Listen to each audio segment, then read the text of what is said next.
प्यारे बच्चों, मान लीजिए अगर भाषा नहीं होती तो क्या हम अपने मन की बात को दूसरों तक इतने अच्छे तरीके से पहुंचा पाते? हाँ, पहुंचा पाते, लेकिन इतने अच्छे तरीके से हम नहीं पहुंचा पाते। और दूसरों के मन की बात क्या हम समझ पाते? इतने अच्छे तरीके से नहीं समझ पाते।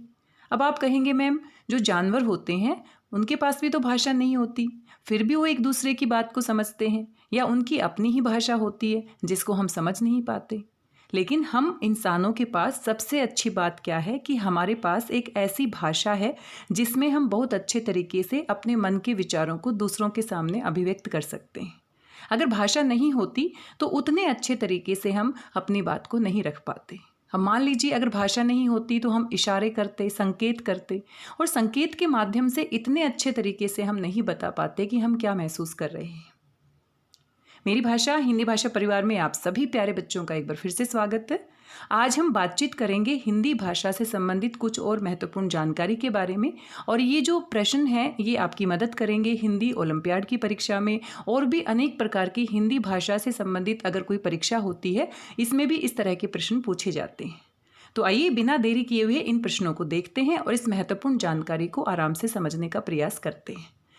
यहाँ पर आप भाषा के बारे में कुछ महत्वपूर्ण जानकारी देख सकते हैं, और ये आपको पहले से ही पता है। भाषा क्या होती है, बार बार पूछा जाता है। बड़ा ही आसान सा प्रश्न है। अभी हम बातचीत कर रहे थे कि हमारे मन के जो भाव और विचार होते हैं उनको आदान और प्रदान अगर हम करना चाहते हैं, आदान मतलब लेना और प्रदान मतलब देना। अगर दूसरों के मन की बात को हम जानना चाहते हैं और अपने मन की बात को दूसरों को बताना चाहते हैं तो किसकी सहायता लेनी पड़ती है? भाषा की। तो भाषा वह साधन है जिसकी सहायता से ये काम पूरा हो पाता है। अब भाषा के कितने रूप होते हैं? तो भाषा के जो मुख्य रूप होते हैं, मुख्य रूप कितने होते हैं? 2 होते हैं। कभी कभी किसी पुस्तक में आप देखते हैं 3 रूप के बारे में भी जानकारी होती है, और वहाँ पर साफ साफ लिखा भी होता है कि भाषा के कितने रूप होते हैं, 3।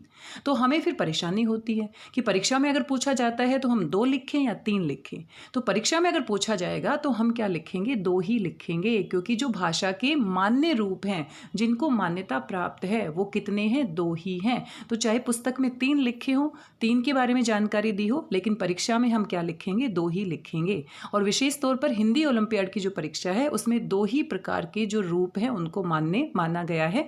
और अगर उत्तर के रूप में आप 2 को चुनते हैं तो वही सही माना जाएगा, 3 अगर आप चुनते हैं तो उसको गलत माना जाएगा। तो इस बात का आप विशेष रूप से ध्यान रखेंगे। मौखिक रूप भाषा का प्राचीनतम रूप है, क्योंकि सबसे पहले भाषा को लिखा नहीं जाता था। इंसान सबसे पहले बोलना सीखता है और बोलने के बाद ही वो लिखना सीख पाया। तो सबसे जो प्राचीनतम रूप है, अगर किसी परीक्षा में पूछ लिया जाए कि सबसे पुराना रूप भाषा का कौन सा है, तो कौन सा है? मौखिक रूप है। और मान्य रूप कितने हैं? 2 हैं, मौखिक और लिखित। सांकेतिक रूप भी होता है लेकिन उसको मान्यता प्राप्त नहीं है। सांकेतिक रूप भी होता है जिसकी हम बात कर रहे थे कि कितने किसी किसी भाषा में कितने रूप होते हैं? 3। तो तीसरा कौन सा होता है? सांकेतिक, लेकिन इसको मान्यता प्राप्त नहीं है। मुख द्वारा उच्चरित भाषा क्या होती है? जो हम मुख से बोलते हैं। अब मैं आपसे बात कर रही हूँ, मुख से बोलकर बात कर रही हूँ, तो ये कौन सी भाषा है? मौखिक भाषा। और जब हम मुंह से उच्चारित होने वाली ध्वनियों को किसी निश्चित चिन्ह के माध्यम से, यानी कि लिपि के माध्यम से लिख देते हैं, तो उसको हम क्या कहते हैं? लिखित भाषा। अब यहाँ पर आप देख पा रहे हैं कि भाषा को लिखने के लिए मुझे किसकी आवश्यकता है? सबसे पहले मैं क्या लिखूंगी? भ लिखूंगी। तो ये चिन्ह है, उस पर आ की मात्रा लगेगी, भा, और फिर श, और फिर आ की मात्रा। तो ये निश्चित चिन्ह है, और इन चिन्हों की सहायता से हम भाषा को क्या करते हैं? लिखते हैं। तो वो कौन सा रूप हो जाता है? लिखित भाषा। ध्वनियों को लिखने की जो विधि होती है, तरीका होता है, जो चिन्ह होते हैं, उनके लिए हम क्या कहते हैं? लिपि कहते हैं। भाषा के शुद्ध रूप का ज्ञान कराने के लिए हमें किसकी आवश्यकता होती है? व्याकरण की। व्याकरण में कितने सारे नियम हम पढ़ते हैं, कितनी सारी जानकारी पढ़ते हैं, जिससे हम भाषा को शुद्ध बोलना सीख सकते हैं और शुद्ध लिखना सीख सकते हैं। हिंदी भारत की राजभाषा है। अब हम बोलते हैं कि हिंदी भारत की राष्ट्रभाषा है, मातृभाषा है, तो वो हम मानते हैं, क्योंकि हमें लगता है कि ज़्यादातर भारत में कौन सी भाषा को बोला और समझा जाता है? हिंदी को। हालांकि और भी बहुत सारी भाषाएं बोली जाती है, लेकिन ज़्यादातर लोग कौन सी भाषा को बोलते और समझते हैं? हिंदी को। इसलिए लोगों ने अपने मन से मान लिया है कि हिंदी हमारी राष्ट्रभाषा है, पूरे राष्ट्र की भाषा है, और साथ में मातृभाषा भी मानी जाती है। लेकिन संविधान में इसको सिर्फ क्या कहा गया है? राजभाषा। और ये जो राजभाषा का दर्जा है वो 14 सितंबर को दिया गया था। 14 सितंबर 1949। 14 सितंबर 1949, और इसी दिन को हम हिंदी दिवस के रूप में भी मनाते हैं।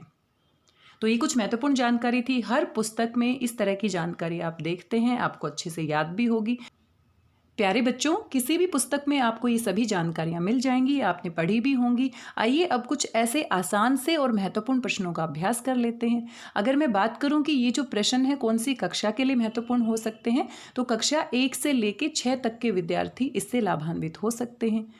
हिंदी ओलंपियाड की परीक्षा की बात करें तो वहाँ पर भी इस तरह के सवाल पहली कक्षा से लेकर 6ठी कक्षा तक पूछे जाते हैं। तो यहाँ पर आप देख सकते हैं निम्नलिखित में भाषा के किस रूप का प्रयोग हुआ है। तो अभी हमने बात की भाषा के जो मुख्य रूप हैं, मान्य रूप हैं, कितने हैं? 2 हैं। तो पुस्तक में हम पढ़ते हैं, और पढ़ने के लिए भाषा क्या होनी चाहिए? लिखित होनी चाहिए। लिखी हुई भाषा को हम क्या करते हैं? पुस्तक से पढ़ते हैं। तो कौन सा रूप होता है पुस्तक में? लिखित रूप होता है।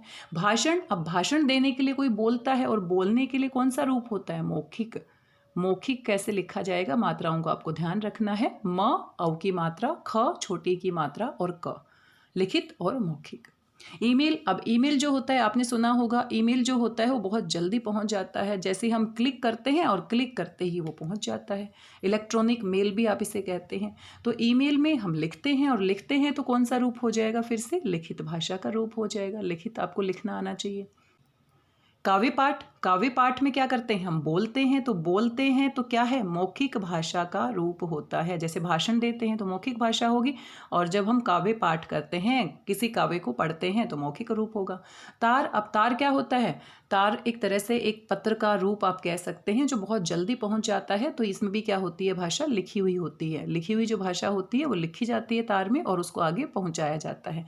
तो कौन सा रूप होता है? लिखित रूप। और संगीत, अब संगीत में हम क्या करते हैं? संगीत में हम गाते हैं, और गाते हैं तो किसका प्रयोग करते हैं? मौखिक भाषा का प्रयोग करते हैं। मौखिक भाषा का हम प्रयोग करते हैं। तो इस तरीके से ये बड़े आसान से थे, और आप यहाँ पर परीक्षा में अगर पूछे जाते हैं तो इनको ध्यान से थोड़ा सा देखकर आप बता सकते हैं किस में लिखा हुआ रूप होता है और किस में बोलने वाला रूप होता है।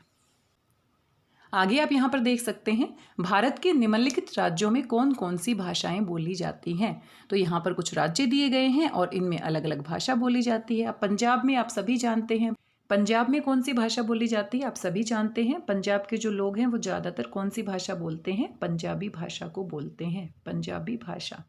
उत्तर प्रदेश में ज़्यादातर हिंदी भाषा को बोला जाता है, हिंदी भाषा को बोला जाता है। तमिलनाडु की बात करें, तमिलनाडु में तमिल भाषा बोली जाती है। तमिलनाडु में हम कौन सी भाषा बोलते हैं? तमिल भाषा बोलते हैं। और उत्तर प्रदेश में हमारी हिंदी भाषा हो गई है। कर्नाटक में कन्नड़ भाषा बोली जाती है, कन्नड़ भाषा बोली जाती है। केरल की जो भाषा होती है वो क्या होती है? मलयालम, मलयालम भाषा होती है। उड़ीसा में ओडिया भाषा बोली जाती है। ओडिया हम कैसे लिखेंगे इसको आपने ध्यान से देखना है, ये भी बार बार परीक्षाओं में पूछ ली जाती है। आंध्र प्रदेश में तेलुगु भाषा बोली जाती है। आंध्र प्रदेश में कौन सी भाषा बोली जाती है? तेलुगु। आंध्र प्रदेश में तेलुगु भाषा बोली जाती है। तेलुगु को कैसे लिखेंगे आप देख सकते हैं। और असम में कौन सी भाषा बोली जाती है? असम में असमिया भाषा बोली जाती है। असम की अलग से भाषा होती है, असमिया भाषा बोली जाती है, असमिया। तो इस तरीके से पंजाब में पंजाबी बोली जाती है, उत्तर प्रदेश में हिंदी बोली जाती है, कर्नाटक में कन्नड़ बोली जाती है, केरल में मलयालम बोली जाती है, तमिलनाडु में तमिल बोली जाती है, उड़ीसा में ओडिया भाषा बोली जाती है, आंध्र प्रदेश में तेलुगु बोली जाती है, और असम में असमिया भाषा। और क्या आप सभी को पता है भारत के संविधान में 22 भाषाओं को मान्यता दी गई है। भारत में मान्यता प्राप्त कितनी भाषाएं हैं? 22 भाषाएं। आगे आप देख सकते हैं तो यहाँ पर कुछ खाली स्थान दिए गए हैं और आगे यहाँ पर शब्द लिखे गए हैं। सही शब्द का आपको चुनाव करना है। यहाँ पर जो खाली स्थान दिए गए हैं वहाँ पर सही शब्द का चुनाव करना है। बालक जो भाषा अपने परिवार से सीखता है उसे हम क्या कहते हैं? तो परिवार से जो सीखता है, माँ से और परिवार से सीखता है, उसे हम क्या कहते हैं? मातृभाषा। तो इसको आप यहाँ पर लिख सकते हैं। राष्ट्रभाषा क्या होती है? पूरे राष्ट्र की भाषा। ज़्यादातर लोग जिस भाषा को बोलते हैं जिस देश में, उसको हम क्या कहते हैं? राष्ट्रभाषा। भाषा का मूल रूप है, भाषा का जो मूल रूप है और जो सबसे पुराना है, प्राचीनतम रूप है, उसे हम क्या कहते हैं? मौखिक भाषा। इसमें आपको परेशान नहीं होना है, ध्यान से पढ़ना है। मूल रूप यानी कि जो सबसे पहले बोला जाता है, तो सबसे पहले भाषा का मौखिक रूप आता है, उसके बाद कौन सा रूप आता है? लिखित रूप। तो मौखिक आप यहाँ पर लिखेंगे। भारतीय संविधान में कितनी भाषाओं को मान्यता दी गई है? अभी हम बात कर रहे थे कितनी भाषाएं हैं भारत के संविधान में? 22 भाषाओं को मान्यता दी गई है। तो यहाँ पर आप क्या लिखेंगे? 22 भाषाएं। उर्दू भाषा की लिपि क्या है? तो उर्दू भाषा को किस लिपि में लिखा जाता है? फारसी में लिखा जाता है। और रोमन किसकी लिपि होती है? अंग्रेजी भाषा की। मुख से उच्चरित ध्वनियों को लिखने के ढंग को हम क्या कहते हैं? इससे पहले हमने थोड़ी महत्वपूर्ण जानकारी पढ़ी है, आप ध्यान दीजिए। अभी अभी हमने देखा था, अभी अभी इसके बारे में हमने पढ़ा था। मुख से उच्चरित ध्वनियों के लिखने के तरीके को, लिखने के चिन्हों को हम क्या कहते हैं? लिपि कहते हैं। यहाँ पर क्या आएगा? लिपि। तो इस तरीके से आप एक खाली स्थान सही शब्दों के चुनाव के साथ क्या कर सकते हैं? भर सकते हैं। और इस तरह के सवाल बार बार पूछे भी जाते हैं। हिंदी ओलंपियाड में खाली स्थान भरने बहुत कम आते हैं। आपको एक सवाल दिया जाएगा, उसके 3 या 4 विकल्प होंगे, तो सही विकल्प को आपको चुनाव करना है। हिंदी ओलंपियाड में MCQ आते हैं, आपके उत्तर होते हैं, सही उत्तर के साथ आपको जाना है। तो यहाँ से आप अभ्यास कर सकते हैं। बार बार अभ्यास करेंगे तो ये सभी सवाल अच्छे से आपको समझ में आ जाएंगे और परीक्षा में जब भी पूछे जाएंगे तो आपसे कोई भी गलती नहीं होगी। आगे आप देख सकते हैं, सही और गलत का निशान लगाना है। लिपि भाषा का क्षेत्रीय रूप है। क्षेत्रीय रूप क्या होता है? जो थोड़े से क्षेत्र में बोली जाती है, बहुत कम लोग जिसको बोलते हैं। तो लिपि भाषा का क्षेत्रीय रूप नहीं होता। लिपि तो लिखने का तरीका होता है। क्षेत्रीय रूप क्या होता है? बोली। इसका उत्तर क्या आएगा? बोली आएगा। बोली जो होती है बहुत छोटे क्षेत्र में बोली जाती है। तो ये हमारा यहाँ पर क्या हो जाएगा? गलत। संस्कृत भाषा की लिपि देवनागरी है, बिल्कुल सही है। हिंदी की भी देवनागरी है और संस्कृत भाषा की लिपि का नाम भी क्या है? देवनागरी। हिंदी दिवस 14 दिसंबर को मनाया जाता है। तो ध्यान से पढ़ना है, 14 दिसंबर नहीं आता। अभी हम बात कर रहे थे 14 क्या आएगा? सितंबर आएगा, सितंबर। तो दिसंबर पढ़ने में गलती नहीं करनी है, तो ये हमारा क्या हो जाएगा? गलत। 14 तो ठीक है, लेकिन दिसंबर की जगह पर क्या आना चाहिए? सितंबर। सीमित क्षेत्र में बोली जाने वाली भाषा बोली कहलाती है। तो सीमित क्षेत्र में, अभी हम बात कर रहे थे छोटे क्षेत्र में जो बोली जाती है उसको हम क्या कहते हैं? बोली कहते हैं। बिल्कुल सही है। भाषा के 4 कौशल होते हैं, बिल्कुल सही है। सबसे पहले हम क्या करते हैं? हम सबसे पहले सुनते हैं, सुनने के बाद बोलते हैं, फिर हम क्या करते हैं? पढ़ते हैं और पढ़ने के बाद लिखते हैं। तो भाषा के कितने कौशल होते हैं? 4 होते हैं। बिल्कुल सही है। विश्व में सबसे अधिक बोली जाने वाली भाषाओं में हिंदी का दूसरा स्थान है, ये बिल्कुल सही है। पहले स्थान पर चीनी भाषा आती है जिसको मंदारिन लिपि में लिखा जाता है, तो ये बिल्कुल सही बात है। भारतीय संविधान में 14 सितंबर 1949 को हिंदी को राजभाषा घोषित किया गया था और हम 14 सितंबर को हर साल हिंदी दिवस मनाते हैं। और विश्व में सबसे अधिक बोली जाने वाली भाषाओं में हिंदी का कौन सा स्थान आता है? दूसरा। ये हम सब भारतीयों के लिए बहुत गर्व की बात है। और 10 जनवरी को विश्व स्तर पर हिंदी दिवस मनाया जाता है। भारत में कब मनाते हैं? 14 सितंबर। दिसंबर की जगह यहाँ पर क्या लिख लीजिए? सितंबर। और अगर हम पूरे विश्व की बात करें तो पूरे विश्व में भी बहुत सारे ऐसे देश हैं जहाँ पर हिंदी भाषा को बोला और समझा जाता है, और बहुत सारे ऐसे विश्वविद्यालय हैं जहाँ पर हिंदी भाषा को पढ़ाया भी जाता है। तो 10 जनवरी, ये 2 अलग अलग तारीख है, इनमें आपको परेशान नहीं होना। अगर विश्व हिंदी दिवस की बात करें तो 10 जनवरी को हम मनाते हैं, और अगर भारत में हिंदी दिवस की बात करें तो 14 सितंबर को हम मनाते हैं। आगे आप यहाँ पर देख सकते हैं, खाली स्थान आपने भरने हैं। वर्ण भाषा की सबसे छोटी क्या होती है? सबसे छोटी इकाई होती है। जो वर्ण होते हैं सबसे पहले हम सीखते हैं। वर्णों के मेल से हमारा क्या बनता है? शब्द बनता है। शब्दों के मेल से हमारे क्या बनते हैं? वाक्य। और वाक्य की सहायता से हम भाषा का निर्माण करते हैं। वर्णों के व्यवस्थित समूह को हम क्या कहते हैं? तो वर्णों के व्यवस्थित समूह को हम क्या कहते हैं? वर्णमाला। जब हम एक निश्चित क्रम में इनको लिख देते हैं, अ आ इ ई उ ऊ, इस तरीके से क ख ग, तो ये पूरा व्यवस्थित समूह हो जाता है। इसको हम क्या कहते हैं? वर्णमाला। व्यंजन के उच्चारण में खाली स्थान की सहायता लेनी पड़ती है। तो व्यंजनों के उच्चारण में हमें स्वर की सहायता लेनी पड़ती है। आप देखिए, जब पूरा क बोलते हैं तो क में क्या होता है? क के साथ साथ क्या मिला हुआ होता है? अ। और अ क्या होता है हमारा यहाँ पर? स्वर। का जब हम बोलते हैं तो यहाँ पर क, और क में हमें किसकी सहायता लेनी पड़ती है? आ की सहायता। तो स्वर की सहायता से क्या बोले जाते हैं? व्यंजन। स्वर के कितने भेद होते हैं? तो स्वर के मुख्य रूप से कितने भेद होते हैं? 3 होते हैं। और कौन कौन से होते हैं ये भी पूछ लिए गए हैं। तो ये हमारा हिर्स स्वर होता है, दूसरा हमारा होता है दीर्घ स्वर होता है, दीर्घ स्वर होता है, और तीसरा हमारा होता है प्लूत स्वर। तो ये 3 प्रकार के हमारे क्या होते हैं? स्वर होते हैं। स्वर हमारे मुख्य रूप से 3 प्रकार के होते हैं। हिर्स स्वर, हिर्स स्वर में हमारे 4 ही होते हैं। कौन कौन से होते हैं? अ, ई, उ और री। इनमें बोलने में बहुत कम समय लगता है, 1 मात्रा का समय लगता है। दीर्घ स्वर हमारे कितने होते हैं? दीर्घ स्वर हमारे कुल कितने होते हैं? 7 होते हैं। आ, बड़ी ई, बड़ा ऊ, ए, ओ, औ। इनको बोलने में 2 मात्रा का समय लगता है, दुगना समय लगता है, और ये हमारे कुल संख्या में कितने होते हैं? 7। और प्लुत स्वर जो होते हैं वो हम बहुत ज़्यादा समय लेकर बोलते हैं। जैसे हम किसी को बुलाते हैं राम, ओम, तो इस तरीके का हमारा प्लुत स्वर होता है जो ज़्यादातर संस्कृत भाषा में हम प्रयोग करते हैं। और यहाँ पर देखो हीर्ष स्वर पूछे गए हैं, तो अभी हमने बात की 4 होते हैं, और 4 कौन कौन से होते हैं? अ, छोटी ई, छोटा ऊ और री ऋषि। तो ये हमारे 4 होते हैं, ये आप याद रखेंगे। वर्णों को मुख से बोलना खालिस्तान कहलाता है। तो वर्णों को जब मुख से हम बोलते हैं तो वो क्या कहलाते हैं? वो ध्वनि कहलाते हैं।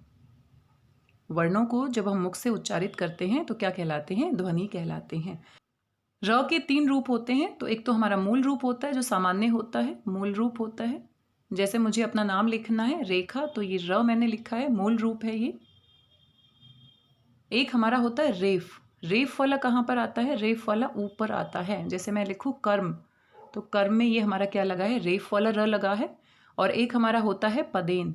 पदेन क्या होता है? नीचे लगता है। जैसे अगर मुझे लिखना है क्रम, तो इस तरीके से मैं क्या लिखूंगी? क्रम।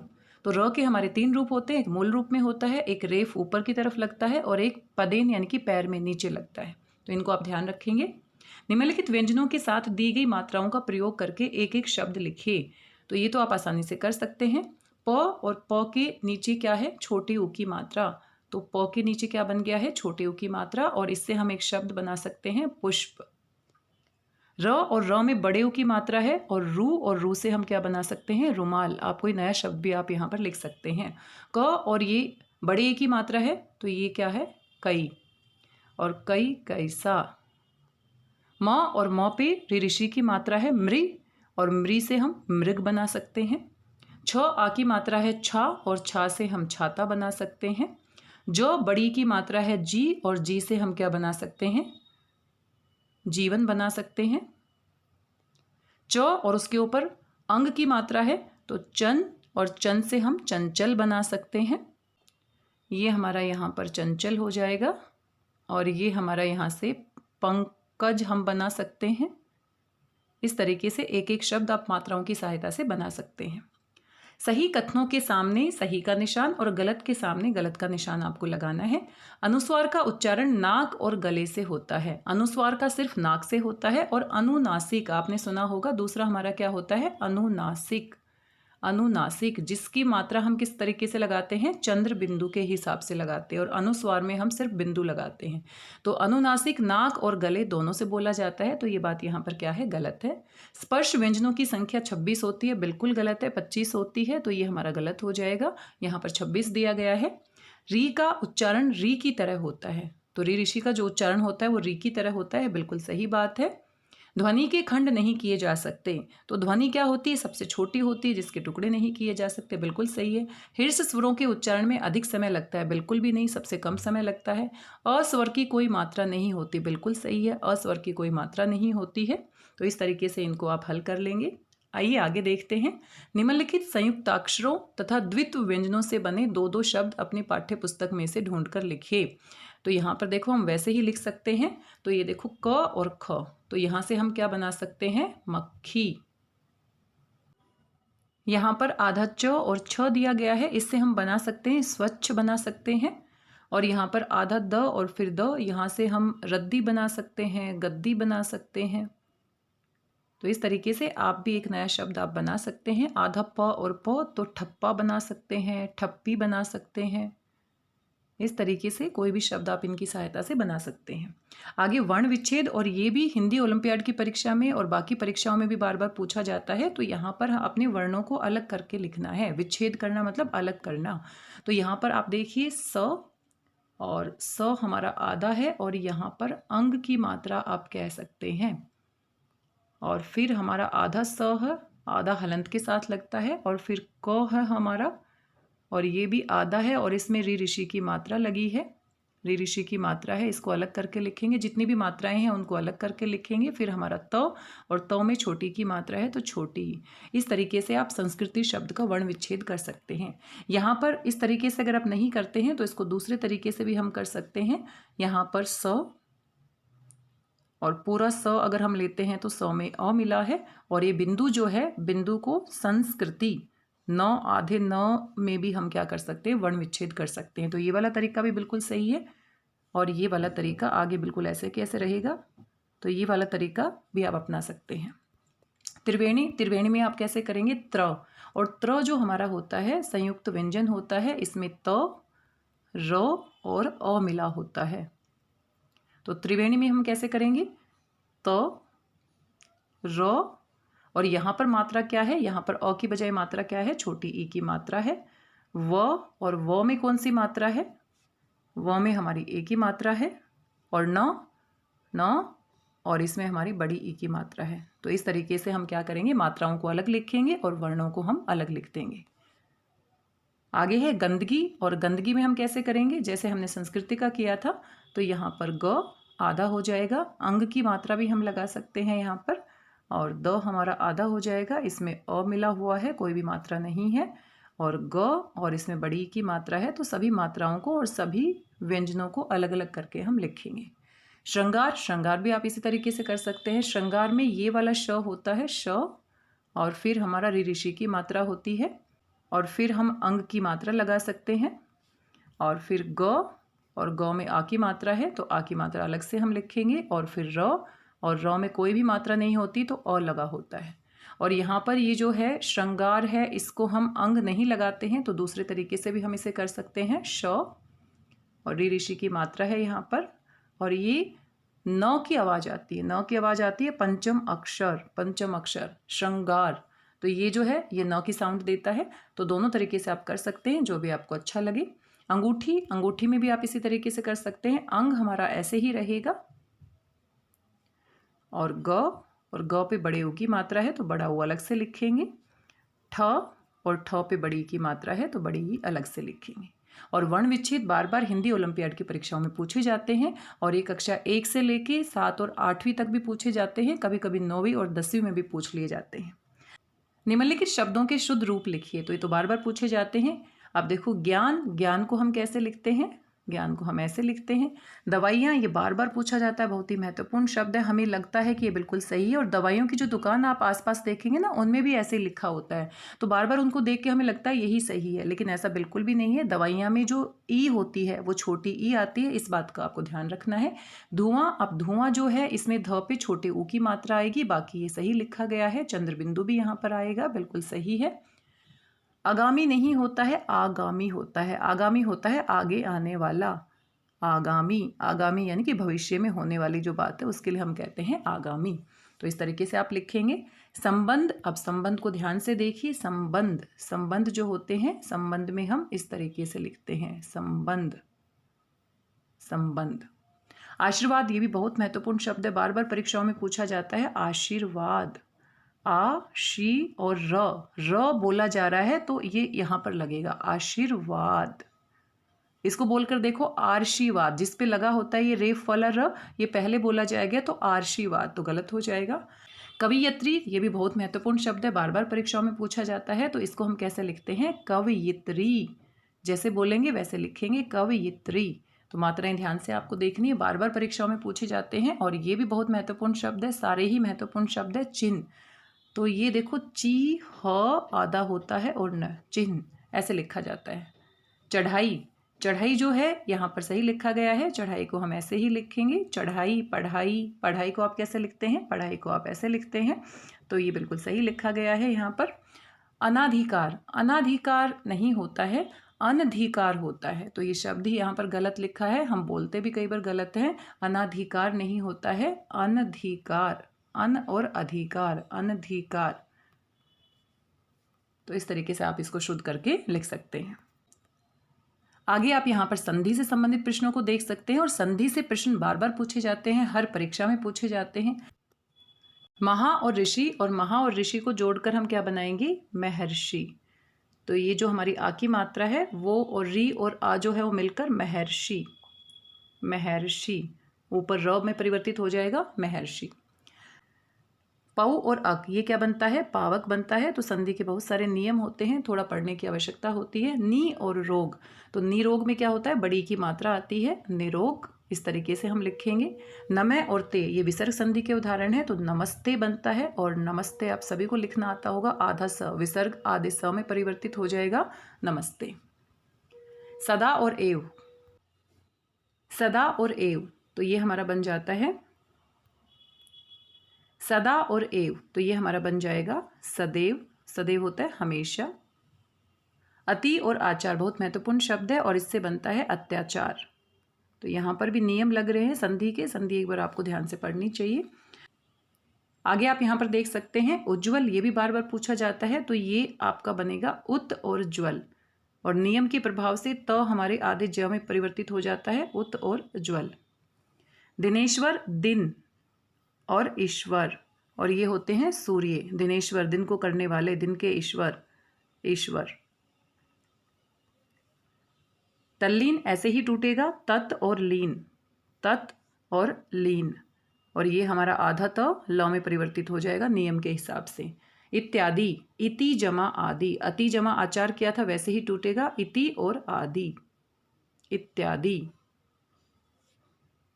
कामाक्षी का संधि विच्छेद क्या हो जाएगा? काम और अक्षी, काम और अक्षी। वार्तालाप आसान है, वार्ता, वार्ता होती है बातचीत, वार्ता और आलाप, वार्ता और आलाप। बहुतायत, बहुतायत का संधि विच्छेद क्या हो जाएगा? बहुत, बहुत और यहां पर आ जाएगा आयत, बहुत और आयत। आगे दिया गया है संदेहास्पद, तो ये संदेह हमारा मूल शब्द हो जाएगा। संदेह आप सभी को पता है, संदेह, और यहां पर क्या हो जाएगा? आस्पद। आगे है निर्द्वंद, तो निर्द्वंद आप कैसे कर सकते हैं? निर्द्वंद में निर हमारा क्या हो जाएगा? उपसर्ग है इसमें, वैसे आप देख सकते हैं निर, और द्वंद हमारा क्या है? मूल शब्द। द्वंद को आप यहां पर द्वंद ऐसे भी लिख सकते हैं, और द्वंद को आप दूसरे तरीके से ऐसे भी लिख सकते हैं, निर और द्वंद। निष्फल, और निष्फल हमारा हो जाएगा नी और फल, ये हमारा विसर्ग संधि का उदाहरण है। नी यहां पर विसर्ग लगेगा और फल। आगे संधि विच्छेद से संबंधित कुछ शब्द दिए गए हैं, सही के साथ आपको निशान लगाना है। नायिका और नायिका का हम कैसे बनाएंगे? नायिका, तो नई और इका, ये बिल्कुल सही है। नई और इका क्या बन जाएगा? नायिका। निर्मल, निर्मल हमारा बन जाएगा नी और मल, ये पहला विकल्प सही है। सदैव, सदा और एव दूसरा विकल्प सही है। प्रतीक्षा, प्रति और इक्षा, इक्षा में बड़ी ई आएगी, तो ये हमारा विकल्प सही है। आगे आप यहाँ पर देख सकते हैं उचित शब्द लिखकर रिक्त स्थानों की पूर्ति कीजिए, तो रिक्त स्थान दिए गए हैं, इनको आपको भरना है।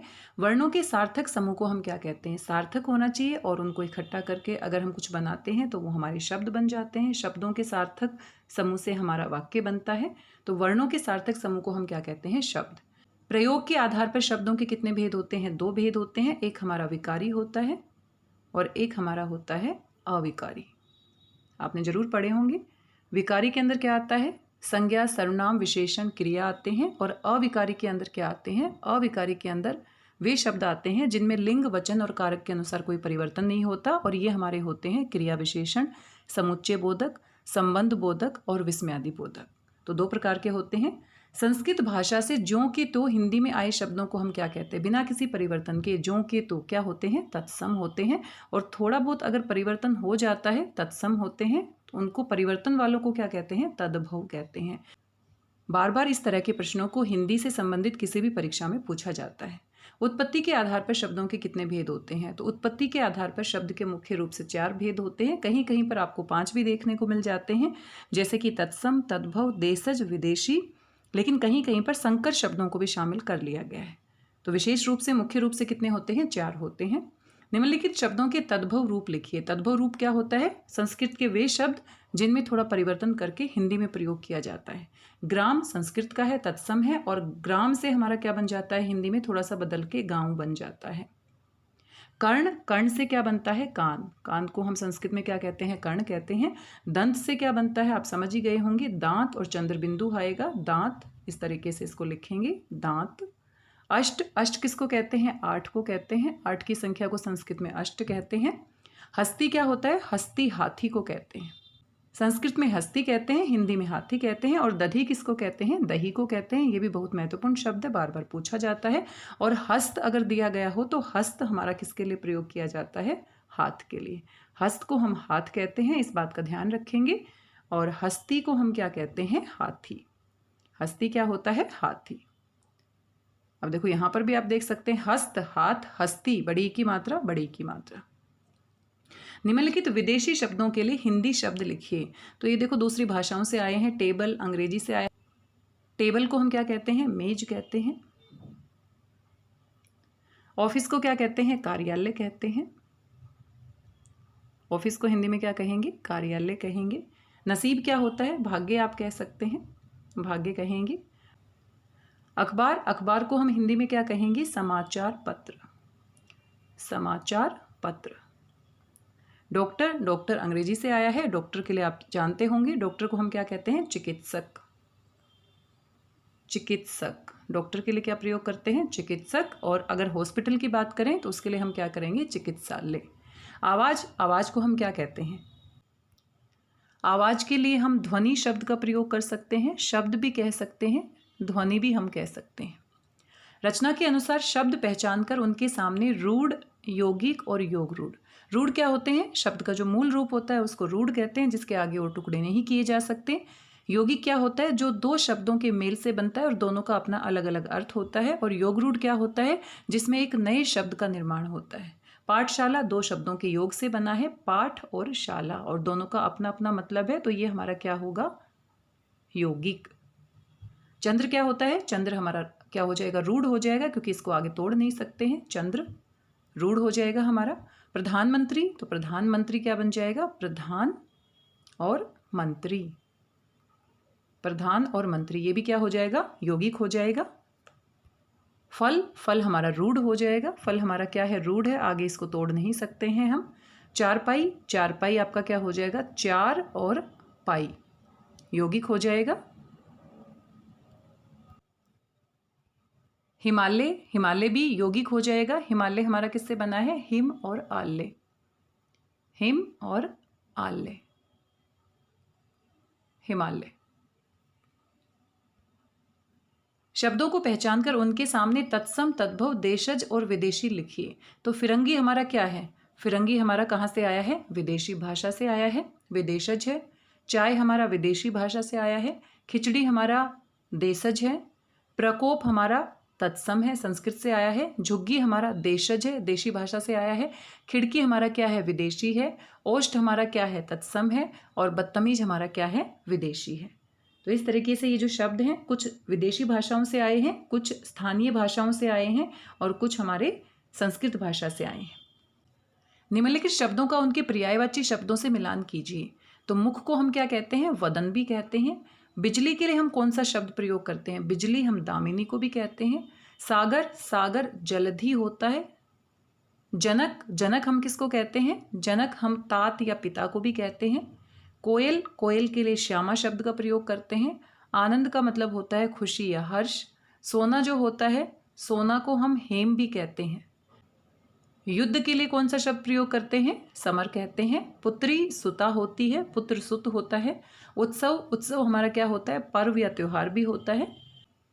इस तरीके से आप इनका मिलान कर सकते हैं। बिजली हमारी दामिनी होती है। सागर हम जलधि को कहते हैं। जनक हमारा तात होता है। कोयल श्यामा होती है। आनंद हमारा हर्ष होता है। सोना हेम को भी कहते हैं। युद्ध हमारा समर होता है। पुत्री हमारा सुता हो गया और उत्सव हमारा पर्व हो गया। निम्नलिखित शब्दों के गलत पर्यायवाची शब्दों पर गोला लगाना है। तो दो तो आपके पास सही है, तीसरा गलत है। गलत को आपने पहचानना है। सोना, सोना स्वर्ण को भी कहते हैं, कंचन को भी कहते हैं, हेम को भी कहते हैं, अभी हमने देखा। और रजत क्या होती है? चांदी। अंधकार, तम जो होता है वो भी अंधकार होता है, तिमिर भी अंधकार होता है। वासर क्या होता है? दिन। कोयल, कोयल के लिए पिक भी होता है, श्यामा भी होता है। मयूर क्या होता है? मोर। सेवक के लिए दास भी होता है, नौकर भी होता है। जनक क्या होता है? पिता। भ्राता के लिए भाई भी होता है, बंधु भी होता है। सहोदरा क्या होती है? बहन।